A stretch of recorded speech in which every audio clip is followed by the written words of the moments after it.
चोर और महात्मा का ज्ञान। एक गांव में एक बूढ़ा चोर रहता था। उसने अपने बेटे को भी चोरी की विद्या सिखाकर चोरी में निपुण कर दिया। अब बेटा चोरी करता और दोनों बाप बेटे आराम से जीवन बिताते। बूढ़े चोर की बेटे को सख्त हिदायत थी कि किसी साधु संत की बातों में नहीं आना। एक दिन चोर के बेटे ने सोचा, क्यों ना राजा के महल में ही हाथ साफ कर दिया जाए, और वह महल की ओर बढ़ गया। थोड़ी दूरी पर उसने देखा कि एक बहुत बड़े महात्मा का प्रवचन चल रहा है। पिताजी ने मना किया है, ये सोचकर वह कानों में उंगली डालकर वहां से भागने लगा।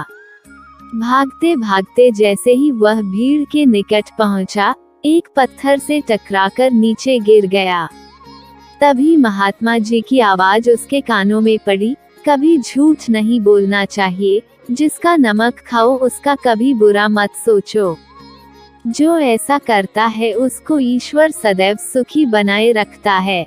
वह तुरंत उठा और चोरी करने राजा के महल की ओर चल पड़ा।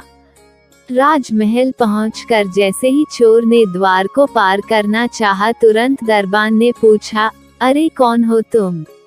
इतना सुनते ही चोर को महात्मा का उपदेश याद आया, झूठ नहीं बोलना चाहिए।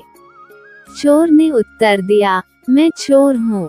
अच्छा जाओ। उसने सोचा राजमहल का नौकर मजाक कर रहा है। सच बोलकर चोर को राजमहल में प्रवेश मिल गया। चोर एक कमरे में घुसा।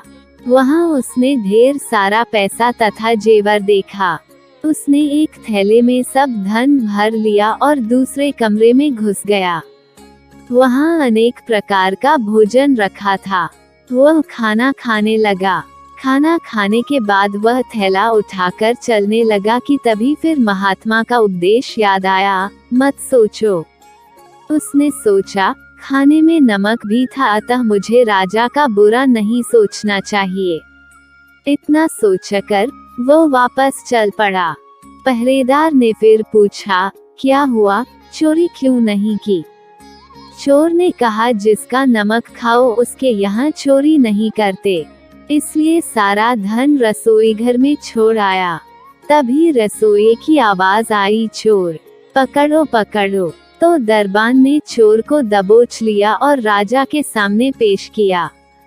पूछने पर राजा के सामने चोर ने कहा कि मैंने तो सत्य कहा महाराज कि मैं चोर हूँ, किंतु मैंने आपका भोजन खा लिया, और जिसका नमक खाते हैं वहाँ चोरी नहीं की जाती, अतः मैं धन छोड़कर भाग रहा था। चोर के उत्तर राजा बहुत प्रसन्न हुआ और उसे अपने यहाँ नौकरी दे दी।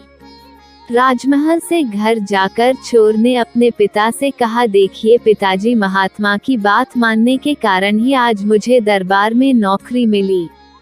महात्माओं के प्रवचन से सभी का कल्याण होता है। अगर आपने अभी तक हमारे चैनल सनातन धर्म को सब्सक्राइब नहीं किया है तो हमारे इस चैनल को सब्सक्राइब कर लेना और वीडियो को लाइक करना मत भूलना।